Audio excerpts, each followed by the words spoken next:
في هذا الزمن كما في غيره من الأزمنة والحقب البائدة، ما زال كثير من البشر في جميع أنحاء العالم يبحثون عن حل لمشكلاتهم التي تضعهم الحياة أمامها في علاقتهم بغيرهم من البشر بواسطة التنجيم والشعوذة وفك الطلاسم. فأصبحت إعلانات الروحانيين ممن يتعاملون مع فك الأسحار أو يستخدمون السحر لحل مشاكل الناس حسب ادعاءاتهم تملأ صفحات التواصل الاجتماعي والإنترنت، بل إنك قد تجدها على بعض القنوات التلفزيونية. ابقوا معنا. نرحب بآرائكم ومقترحاتكم التي تتوافق مع سياسة قناتنا فيما هو مرتبط بالمواضيع التي من الممكن أن نعرضها عليكم. شكرا لكم.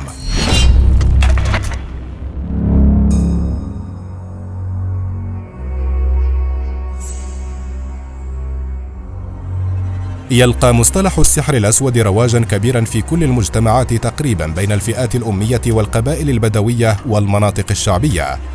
قد وجد طريقه إلى العديد من دول العالم بصورة واسعة النطاق، خاصة في المناطق التي سيطر عليها الجهل والخرافات، حيث يدعي السحرة بأنهم يسخرون قوى الطبيعة الخارقة بتعويذات معينة لتحقيق أغراضهم الشريرة، ذلك بهدف السيطرة على عقول المترددين عليه ليفعلوا ما يؤمرون به دون تردد، ويصبحوا أداة لهم في نشر هذا النوع من الخرافات رغبة في جمع المال أو السيطرة على العقول.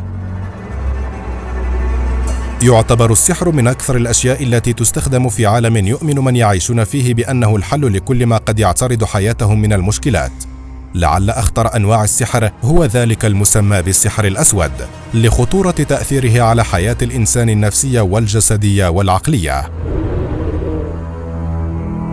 والسحر الأسود أو السحر المظلم هو شكل من أشكال الشعوذة التي تعتمد على القوى الحاقدة أو الخبيثة المفترضة، والعكس للسحر الأسود هو السحر الأبيض، وجميع أشكال السحر هو سحر أسود وشر محض، لأنها ببساطة تتعامل مع قوى شر وشيطانية خفية. تختلف طقوس عمل السحر الأسود باختلاف النتيجة المرجوة من استخدام السحر، لكنها تتفق في عدة أمور، من أهمها استخدام رقع جلدية أو ورقية لكتابة الطلاسم عليها، وكذلك تحديد بعض الأماكن البعيدة المجهولة التي لا يرتادها الناس لإلقاء السحر الأسود بها. رسم دائرة وسطها نجمة خماسية تسمى بدائرة القوة أو السلطة. استخدام بعض أنواع الأعشاب والبخور والشموع للمساعدة على جلب الأرواح الشيطانية أو قذف الرعب والتصديق في نفوس المترددين. تكرار بعض الألفاظ والطلاسم المرتبطة بالقوة والسيطرة على الشياطين والأرواح عدة مرات، ذلك من 3 إلى 7 مرات. قد يتعرض مستخدم السحر الأسود للأذى إذا لم يكن قادرا على التصرف بحنكة وذكاء، لأن إيقاظ قوى الشر وجلب الشياطين ليس أمرا سهلا، ولن يستطيع التحكم فيها إلا من يتميز بالقوة والسيطرة والقدرة على توجيه تلك القوى الشريرة لخدمته وتحقيق مطالبه. كما أن استخدام أنواع من الشتائم أو اللعنات الخاصة في بعض المواقف من الضروريات التي تجعله قادرا على صرف الأذى عن نفسه أو غيره إذا لم ينجح في تحريك وتوجيه قوى الشر التي أحضرها.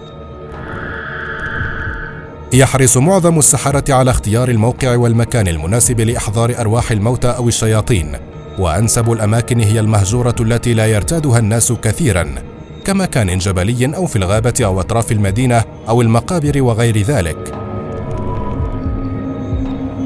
لكي يحمي نفسه أثناء أداء الطقوس السحرية، يجب أن يرسم دائرة القوة التي يحظر على الأرواح والشياطين تخطيها.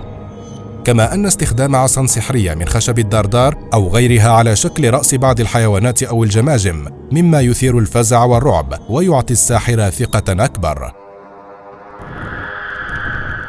تختلف أعراض السحر الأسود حسب الغرض الذي صنع السحر لأجله، فهناك نوبات مختلفة ذات تأثيرات مختلفة تتباين من فرد لآخر حسب حالته الصحية والعقلية وطريقة صنع السحر كذلك.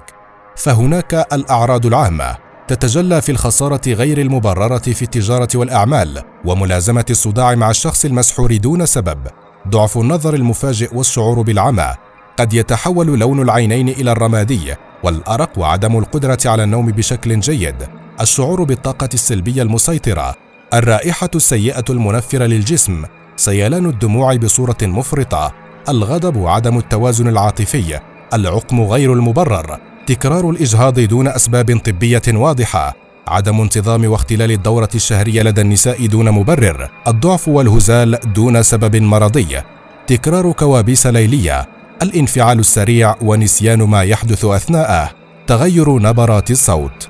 الأعراض الوهمية: يتوهم المصاب بمرض السحر الأسود بأن شخصا يراقبه، ويشعر بأنه يسمع أصواتا هامسة غريبة، يشعر كذلك بأن شخصا يقف إلى جواره أثناء النوم، يتوهم أن شخصا ينادي باسمه، ويتكرر في أحلامه الاعتداءات الجنسية وفي أحلام اليقظة ورؤية الظلال حوله، ويتوهم أن شخصا يطرق بابه دون أن يحدث ذلك. يلجأ الكثير ممن يمتهنون السحر الأسود إلى استخدام أشياء غريبة كاستخدام الأصداف البحرية وجناح دجاجة وشعر أو أثر من الشخص المستهدف. تختلف الأداة حسب الهدف المعمول لأجله السحر.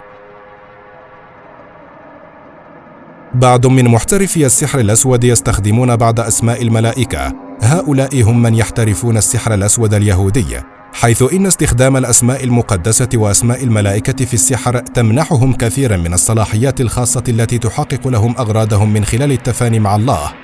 بل يرى بعضهم أن التوراة عبارة عن سلسلة من أسماء الله التي يمكن استخدامها لجلب البركة الكهنوتية بإحدى صورها. كما اهتم الصوفيون من اليهود في وقت مبكر بعملية فهم الكون من خلال معرفة النطاق الكامل للتقاليد النصية.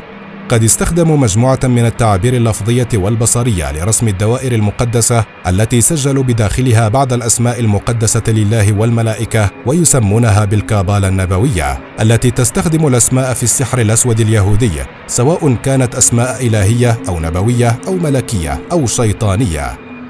من هذه التعويذ ما يهدف للعلاج من الأمراض، ومنها ما يهدف للمساعدة في تحقيق المعرفة وتقوية الذاكرة، ومنها ما يهدف لوقف العدوانية وكذلك التأثير على الآخرين بالخوارق. أما في الهند فإن أشهر المدن التي يمتهن أهلها الطقوس السحرية السوداء قرية مايونغ التي تبعد عن جواهاتي بحوالي 40 كيلومترا. قد نشأت حول أهلها العديد من القصص، منها قدرتهم على سحر الوحوش المفترسة وترويضها، وتحويل الأوراق المالية إلى حشرات كذلك، والسيطرة على أي شخص قوي، واكتشاف اللصوص، وعلاج الأمراض، وتحديد الوقت المناسب للسفر، وغير ذلك من أساليب التلاعب والسيطرة على العقول. وتضم تلك المدينة عدة مدارس لتعليم السحر الأسود وكيفية التعامل به، ومنهم الممارسون الذين يستخدمونه في الأذى والشر، ومنهم كذلك من يستخدمونه في الخير ومنفعة الناس. وقد ألفوا العديد من الكتب حوله، واهتموا بما يقدمه من منافع للناس كعلاج عضات الثعابين وترويض الوحوش البرية المفترسة التي تهاجم السكان في كثير من الأحيان، أو علاج الآلام والأمراض المستعصية التي عجز الأطباء عن علاجها. وقد أنشأوا متحفا لهذا النوع من السحر في مدينة مايونغ. عندما نأتي إلى دراسة العلاقة بين بعض الديانات القديمة وعلوم السحر، فإننا نجد بعض الديانات الوثنية القديمة تأثرت بطقوس وتعاويذ سحرية كوسيلة من وسائل سيطرتها على عقول أتباعها. من أشهر الديانات التي أطلق عليها ديانة السحر الأسود الفودو، هي تضم العديد من الأفكار والممارسات المتداخلة من طقوس وممارسات السحرة، حيث نشأت تلك الديانة في غرب أفريقيا في البنين والتوغو وغانا ونيجيريا، وقد انتقلت بعد ذلك للولايات المتحدة والبرازيل وغيرها. مزجت بين الطقوس الشيطانية وبعض طقوس المسيحية الكاثوليكية، ويعد معبد البايثون أشهر مثال على ذلك من تقديم القرابين وتلاوة التعاويذ الشيطانية تحت أنغام الموسيقى والرقص وقرع الطبول. كما يستخدمون سحر الزومبي للسيطرة على الأحياء وسلبهم الإرادة وغير ذلك من الخرافات.